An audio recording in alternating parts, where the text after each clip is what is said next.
Dalam penetapan DPO yang telah diputus dalam putusan pengadilan yang telah berkekuatan hukum tetap memiliki ciri-ciri yang sudah dijelaskan dalam putusan. Pertanyaannya, boleh atau tidak dirubah ciri-ciri tersebut dalam penetapan DPO pihak kepolisian? Padahal ciri-ciri tersebut sudah ada dalam putusan pengadilan.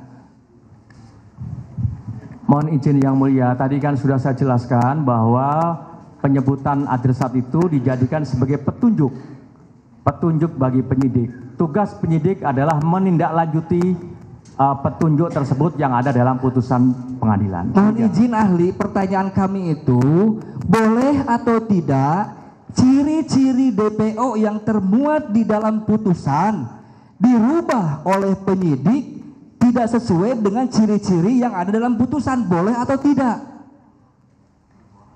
Bisa menjawab ahli? Saya tidak menjawab berkaitan dengan hal itu yang mulia. Tidak apa-apa. Baik, terima kasih, cukup yang mulia. Mohon izin yang mulia.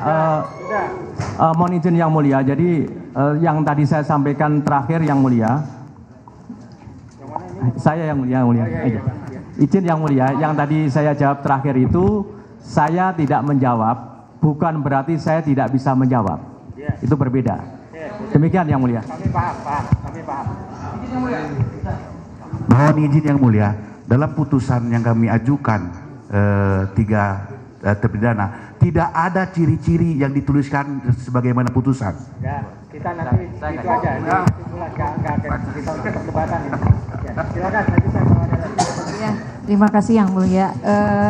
Saudara ahli, saya hanya menyimak tadi keterangan ahli bahwa atas adanya laporan seseorang, maka untuk menetapkan tersangka itu harus dilakukan pemanggilan. Apabila itu tidak dilakukan, bagaimana menurut pendapat ahli? Mohon izin yang mulia, apa saya tadi berpendapat demikian? Betul, ini saya catat.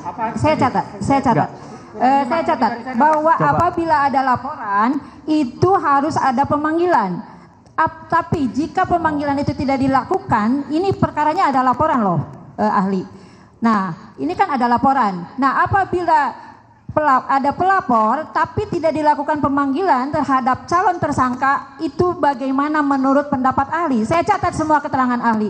Mohon maaf. Jadi mohon maaf jangan diulang-ulang. Oh, saya tadi sudah menjelaskan. Jadi mohon maaf ahli, dijelaskan saja karena saya catat. Ya. Oke. Yang mulia. Ulang lagi aja lah. Kadang-kadang kan kita ada waktunya, kita kadang-kadang menoleh atau apa, kadang-kadang kita. Silakan. Ya. Nah. Ini. Baik yang mulia. Jadi yang ini saya sampaikan bahwa tadi ketika saya ditanya kan dalam satu proses hukum terhadap adanya satu peristiwa pidana. Jangan berisiknya, ini suaranya feedback ini. Lanjutkan ahli silakan. Baik, terima kasih yang mulia.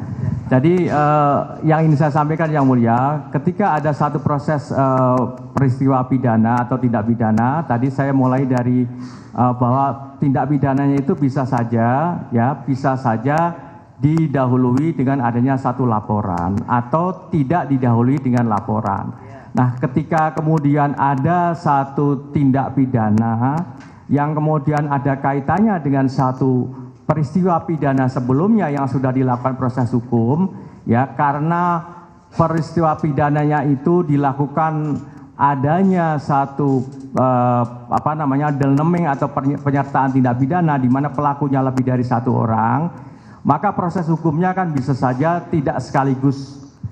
Nah, dalam hal yang tadi disampaikan oleh baik itu oleh yang mulia, oleh termohon maupun oleh pemohon tadi, ada putusan pengadilan yang menyangkut adresat DPO tadi. Maka yang saya sampaikan, kalau ada hal yang seperti ini, penyidik kemudian adresat yang ada dalam putusan pengadilan itu dijadikan sebagai petunjuk untuk menindaklanjutinya dalam proses itu. Nah, pemanggilannya ya tergantung dari penyidik mau memanggil siapa saja, apakah mau memanggil saksi atau memanggil pihak ahli dan seterusnya, kan tergantung dari kewenangan penyidik. Karena penyidik tentu mempunyai satu pertimbangan tersendiri. Saya tidak tahu penyidik, kan begitu.